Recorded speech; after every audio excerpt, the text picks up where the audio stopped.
এবারে ধামাকা নিউজ প্রকাশ করলেন বাংলার জনপ্রিয় অভিনেত্রী অপু বিশ্বাস। অপু বিশ্বাস জানিয়েছেন শাকিব খানের সাথে কিভাবে বিয়ে হয়েছিল। অপু বিশ্বাসের মূলত একটা ইন্টারভিউতে শাকিব খান অপু বিশ্বাসের সাথে বিয়ে নিয়ে কথা বললে অপু বিশ্বাস জানিয়েছে শাকিব খানের সাথে কাবিন ছাড়াই বিয়ে হয়েছে অপু বিশ্বাসের।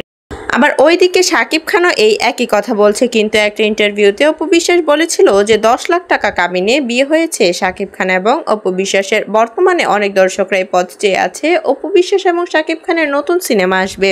তবে অপু বিশ্বাস জানিয়েছে শাকিব খানের সাথে আমি এই পর্যন্ত 72টি সিনেমা করেছি, কিন্তু তারপরও যদি কখনো শাকিব খানের সাথে সিনেমা করার সুযোগ পাই সেক্ষেত্রে আমি হব ভাগ্যবতী। তবে বর্তমানে রিনা খান জানিয়েছেন শাকিব খান এবং অপু বিশ্বাসের নতুন সিনেমা আসতে চলেছে এবং তারা দুজনেই একসাথে সংবাদ সম্মেলনে কাজ করবেন এবং নির্বাচনেও তারা দুজন একসাথে দাঁড়িয়েছেন বলে জানিয়েছে। বর্তমানে অপু বিশ্বাস এবং শাকিব খানের ভক্তরা প্রায় দুটি ভাগে ভাগ হয়ে গেছে। তবে সবাই চাইছে বর্তমান সময়ে দেব এবং শুভশ্রীর মধ্যে যেরকম একটি সাক্ষাৎকার হয়েছিল অপু বিশ্বাস এবং শাকিব খানের সাথেও এরকম একটি সাক্ষাৎকার হোক, এটাই ভক্তদের আশা।